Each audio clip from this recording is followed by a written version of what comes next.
பர்ஃபார்மன்ஸ்லாம் வந்து என்ன சொல்கிறது, அட்டகாசமாக இருக்குது. இந்த அளவுக்கு ஒரு பர்ஃபார்மன்ஸை நான் ராயல் என்ஃபீல்டு, அதுவும் வந்து 350 லைனப்பில் வந்து இந்த பர்ஃபார்மன்ஸை வந்து நான் இது வரைக்கும் எக்ஸ்பீரியன்ஸ் பண்ணதே இல்லை. சஸ்பென்ஷன் அட்டகாசமாக இருக்குது, பர்ஃபார்மன்ஸ் அட்டகாசமாக இருக்குது, அந்த வைப்ரேஷன் அப்படின்றது சுத்தமாக இல்லை, கியர் ஷார்ட்டர் த்ரோஸாக இருக்குது, எல்லாமே பார்த்திங்கன்னா ஒரு புது ஃபீலை கொடுக்குது. ஆனால்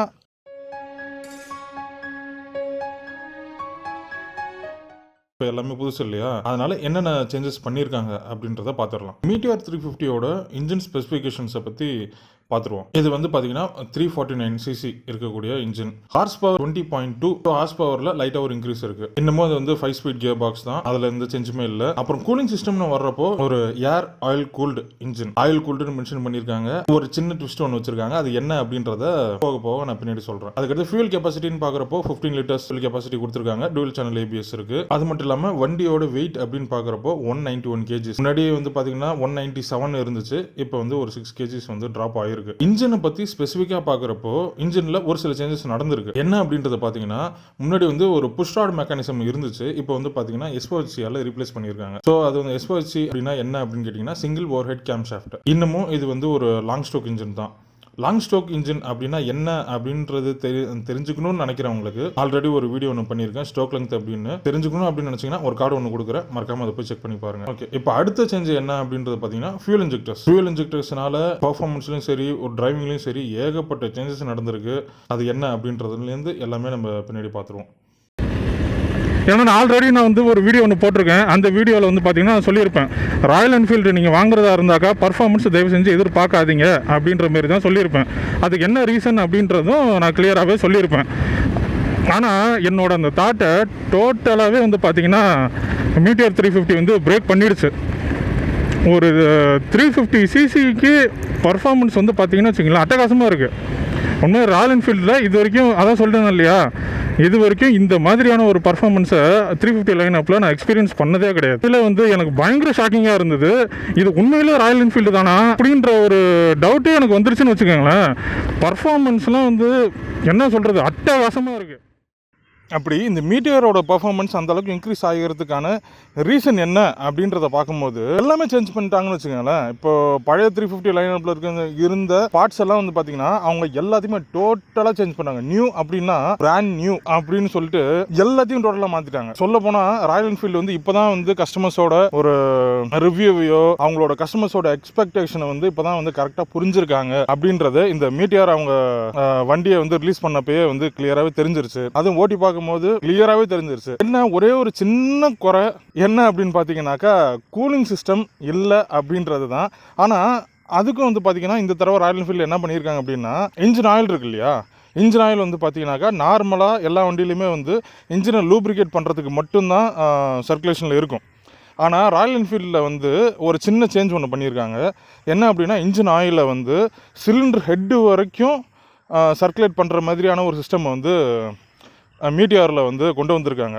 ஸோ அப்படி இருக்கும்போது என்ன ஆகுது அப்படின்னு பார்த்தீங்கன்னாக்கா, இன்ஜின் ஆயில் வந்து சிலிண்டர் ஹெட்டில் சர்க்குலேட் ஆகிறப்போ இன்ஜினோட ஹீட்டை வந்து இன்னுமே வந்து இன்ஜின் ஆயிலால் அப்சர்வ் பண்ணிக்க முடியும். ஸோ அப்படி எதிர்பார்க்குறப்போ கூலிங் வந்து 350 செக்மெண்ட்டில் இருக்கக்கூடிய மற்ற பைக்ஸை கம்பேர் பண்ணுறப்போ மீட்டியாரில் வந்து கூலிங் எஃபிஷியன்சி அப்படின்றது இன்னும் கொஞ்சம் அதிகமாகவே இருக்குது அப்படின்றத வந்து நம்ம நல்லாவே எதிர்பார்க்க முடியும். ஏன்னா கூலிங் சிஸ்டம் கொஞ்சம் டியூன் பண்ணியிருக்காங்க.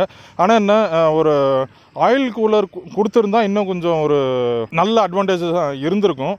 ஆனால் ஆயில் கூலர் இல்லை அப்படின்றது கொஞ்சம் ஒரு நெகட்டிவ் சைடாக இருந்தாலும், ஆனால் இந்த மாதிரி வந்து ஆயிலில் வந்து இன்ஜின் ஹெட்டில் வந்து சிலிண்டர் ஹெட்டில் சர்க்குலேட் பண்ணுறது அப்படின்றது ஒரு நல்ல விஷயமாக தான் தெரியுது. ஏன்னா மற்ற 350 செக்மெண்ட்ஸில் லைனப்ஸில் இருக்கக்கூடிய எந்த பைக்ஸ்லையுமே இந்த இதை கொண்டே வரல, அவங்க இதுதான் ஃபஸ்ட் டைம் கொண்டு வந்திருக்காங்க. ஸோ இது ஒரு நல்ல விஷயம் தான் ராயல் என்ஃபீல்டு பண்ணியிருக்கிறது. அது மட்டும் இல்லாமல் ராயல் என்ஃபீல்டில் நெகட்டிவ்ஸ்னு பார்த்தீங்கன்னு வச்சுக்கோங்களேன், வண்டியோட வெயிட் அப்படின்றது கிட்டத்தட்ட 197 kg இருக்குது. ஃபால்ஸ் நியூட்ரல் அப்படின்ற ஒரு ப்ராப்ளம் ஒன்று வரும். அதுக்கப்புறம் இன்ஜின் ஹீட்டிங், பர்ஃபார்மன்ஸ் கம்மி. இந்த 5 தான் வந்து பார்த்தீங்கன்னா ராயல் என்ஃபீல்டுக்கு ஒரு கொஞ்சம் ஒரு டிஸ்டர்பன்ஸாக இருந்துகிட்டு இருந்ததுன்னு வச்சுக்கோங்களேன். ஆனால் இந்த தடவை இந்த 5யுமே கிளியர் பண்ணிட்டாங்க அப்படின்றது இந்த மீட்டியார் ஓட்டும் போது நம்மளுக்கு ரொம்ப கிளியராகவே தெரியுது. பர்ஃபார்மன்ஸ் நான் முதல்ல சொன்ன மாதிரி அட்டகாசம்.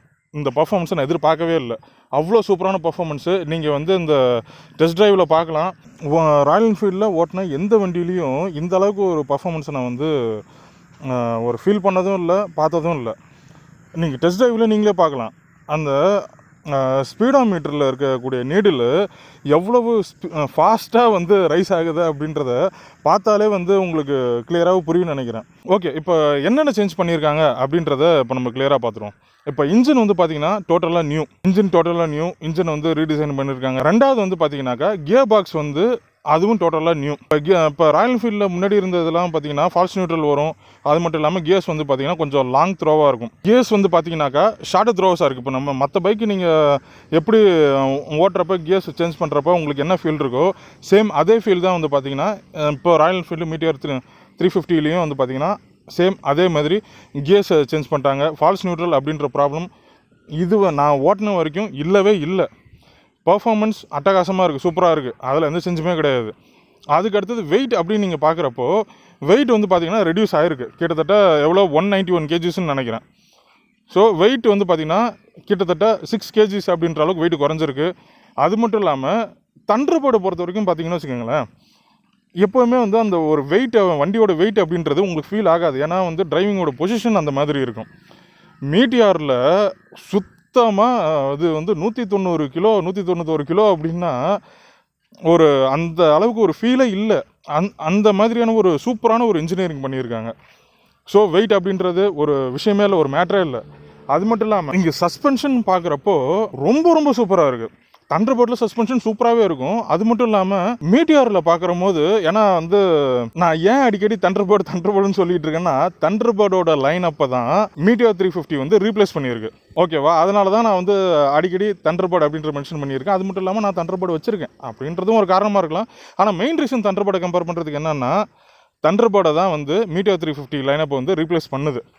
ஸோ அப்படின்றதுனால தான் தண்டர்பேர்டை வந்து சொல்கிறதுக்கான ரீசன் இதுதான், மற்றபடி வேற ஒன்றும் இல்லை.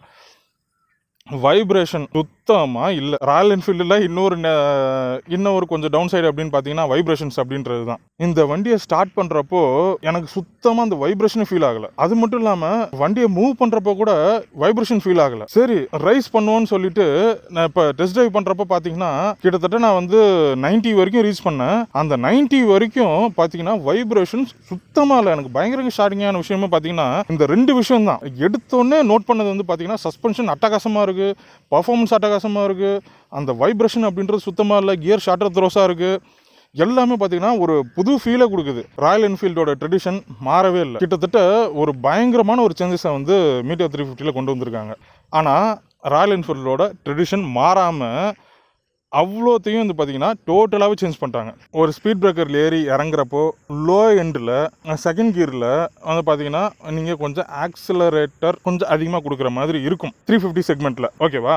ஆனால் மீட்டியாரில் வந்து பார்த்தீங்கன்னா ஒரு சின்ன இன்ஜின் கஷ்டம் கூட போடாமல் அவ்வளவு அசால்ட்டாக வந்து பார்த்தீங்கன்னா ஸ்பீடு அப்படின்றது பிக்கப் ஆகுது. லோயர் அண்ட் டார்க் நல்லா இருக்குது, உங்களுக்கு வந்து சூப்பராக இருக்குது. அது மட்டும் இல்லாமல் கிளச்சு வந்து பார்த்தீங்கன்னா கொஞ்சம் ஹெவி கிளச்சு தான், ஆனால் பவர் அப்படின்றது இன்ஸ்டண்ட்டாக ட்ரான்ஸ்ஃபர் ஆகுது. இங்கே கிளச் அழுத்திட்டு கியரை போட்டு ஆக்சிலேட்டர் கொடுக்குறப்போ இமீடியட்டாக டக்குன்னு பவர் வந்து பார்த்தீங்கன்னா ட்ரான்ஸ்ஃபர் ஆகுது. ஸோ இன்ஜினோட ரெஸ்பான்ஸ் வந்து பார்த்தீங்கன்னா 350 செக்மெண்ட்டை கம்பேர் பண்ணுறப்போ இன்ஜினோட ரெஸ்பான்ஸ் வந்து 2 மடங்கு அதிகமாக இருக்கு மீட்டியார் 350ல. ஸோ இந்த மாதிரி இருக்கக்கூடிய பழைய ஜென்ரேஷன் 350 செக்மெண்ட்ஸில் இருக்கக்கூடிய பைக்ஸை கம்பேர் பண்ணுறப்போ இது மிகப்பெரிய ஸ்டெப். அது மட்டும் இல்லாமல் எல்லாத்தையுமே டோட்டலாக மாற்றிட்டாங்க. இப்போ இந்த காலத்தில் என்ன வந்து கஸ்டமர்ஸ் எதிர்பார்க்குறாங்க அப்படின்றத ராயல் என்ஃபீல்டு கிளியராக பிடிச்சிட்டாங்க அப்படின்றது தான் நம்ம இந்த வீடியோவில் நான் உங்கள்கிட்ட சொல்ல வந்தது. இது வரைக்கும் நம்ம இன்ஜின் பர்ஃபார்மன்ஸ் அது இதுன்னு சொல்லிட்டு எல்லாத்தையுமே பார்த்துட்டோம். இப்போ என்னென்ன சேஞ்சஸ் வந்து விஷுவலாக என்ன பண்ணியிருக்காங்க அப்படின்றத பார்ப்போம். நம்ம இன்ஸ்ட்ருமெண்ட் கிளஸ்டர் அதுலேருந்து ஸ்டார்ட் பண்ணுவோம். இன்ஸ்ட்ருமெண்ட் கிளஸ்டர் வந்து பார்த்திங்கன்னா இதில் வந்து 2 தனித்தனி செப்பரேட் டயல்ஸ் அப்படின்றது கொடுத்துருக்காங்க. ஒரு டயல் என்ன அப்படின்றது பார்த்தீங்கன்னா அதில் தான் வந்து உங்களுக்கு எல்லா இன்ஃபர்மேஷனுமே இருக்குது. ஸ்பீடோமீட்டர் இருக்குது, கியர் இண்டிகேட்டருமே இருக்குது மீட்டியார் 350ல. நீங்கள் கரண்ட்டாக எந்த கியரில் இருக்கீங்க எல்லாத்தையுமே வந்து பார்த்தீங்கன்னா அந்த சிங்கிள் டயல்லையே வந்து கொண்டு வந்துட்டாங்க. ஓகே, செகண்ட் டயல் இன்னொரு டயல் இருக்கு இல்லையா, அந்த டயலில் என்ன இருக்குது அப்படின்றது பார்த்தீங்கன்னா டைம் அப்படின்றது எப்போவுமே டிஸ்பிளே ஆகிக்கிட்டே இருக்கும். அதுக்கு அடுத்தது கனெக்டட் சிஸ்டம் மீட்டியார் 350ல இருக்குது. நீங்கள் மொபைல்லையும் வண்டியையும் கனெக்ட் பண்ணிட்டீங்க அப்படின்னாக்கா உங்களோட நேவிகேஷன் சிஸ்டமை வந்து இதில் வந்து டிஸ்பிளே பண்ணுற மாதிரி ப்ரோக்ராம் பண்ணியிருக்காங்க.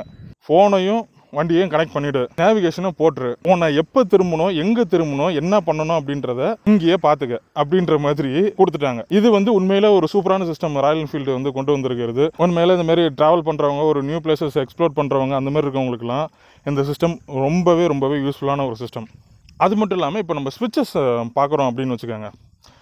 இப்போது நம்ம ஸ்விட்சஸுக்கு வந்தால் எல்லாமே வந்து பார்த்தீங்கன்னா டோட்டலாக டிஃப்ரெண்ட்டாக கொண்டு வந்துட்டாங்க. ரவுண்டு டயல் ஸ்விட்சஸ் தான் கொண்டு வந்திருக்காங்க இந்த தடவை. ஸோ நம்ம ட்ரெடிஷ்னலாக பார்க்கக்கூடிய ஸ்விட்சஸ் வந்து பார்த்தீங்கன்னா இல்லை, அதை ரீப்ளேஸ் பண்ணிவிட்டு ரவுண்டு டயலாக மாற்றிட்டாங்க. ஃபஸ்ட்டு எடுத்தோடனே வண்டியை ஸ்டார்ட் பண்ணுறப்போ எங்கடா ஸ்டார்டர் ஸ்விட்சை காணுமே, செல்ஃபை காணுமேன்னு தேடினேன். அப்புறம் பார்த்தா அங்கே ரவுண்டு டயல்லே இருந்தது.